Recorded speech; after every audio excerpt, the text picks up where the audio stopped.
wax markaa professional ku tahay oo sidoo kale aad soo baratay oo dhowr sano aad ka soo shaqaynaysay waxaa arkaysaa cillad kaste marka indhahaad qabtaan cilladda arkaysaa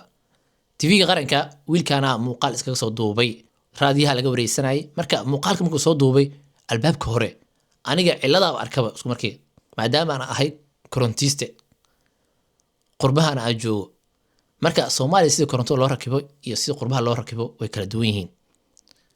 inta qurbaha waa la qarina korontada ma arkaysi fiilo raaracda khalad waa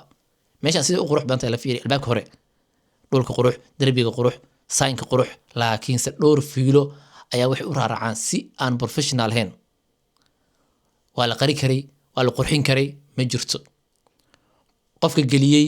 kan loo geliyay shirkadii yani korontadan dadku soo dirsatay aan professional waa gudaha si galayna marka wali muuqaalkii wiilkan ku dhex jirnaa korontada ka dambeeyay fiiri waa qaboojisadii sida loo rakibay meesha laga diminaa laga daarayo waa fiilaal inta soo qaada la geliya waa way raaracda aan professional waa ma jirto koronto saan loo rakibo adduunyada kale sidoo kale gudaha si galayna meesha ay fadhiyaan waa meel iska qurxoon okay waa laakiinse kor ila fiiriya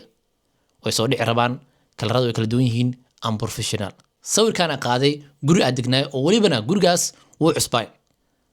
centralka sawiraan ka qaaday waa yaabe sawirka hadii la soo qaado maanta oo la soo dhigaa baraha bulshada adduunka kale way ku qoslayaan sababtoo ah koronto si u rakiban tahay fiilooyinka si u raaracsan yihiin waa qalad waa aan professional oo meesha koronto laga controlay qofka doo imaada meesha oo deminay wala controlay haduu maanta faraha la galo qofka soo dhimaatay fiilo soo raaracdo waa qalad yaa kale yaqaan haduu cilad bixi kara marka Soomaaliya waxay u baahan tahay qurba joogta sidoo kale waxay u baahan tahay iskuulada in laga soo dhiso shirkadaha waa in standard waa la sameeyaa markii gelinayaan fiilooyinka sida loo gelinayo meelaha la gelinayo dhul yani guriyo meeshii la gelinayaba fiilooyin waxa jira taa la isticmaalo oo kala duwan meesha de biyo leedahay fiilooyin waxa jira biyaha lagu talagalay meesha hadii qalalan tahay fiilooyin caadi lagu talagalay jirto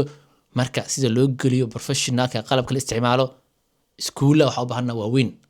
shirkadahana waxay u baahan yihiin in ay yani agana professional iska dhigaan keensadaan dad yaqaano oo dhalinyarada kala sii bara qofka loo shaqeynayna asagana waa inuu fahansan yahay marka commenti ku soo qora hadaad leedihiin Soomaaliya wali waxa u dhiman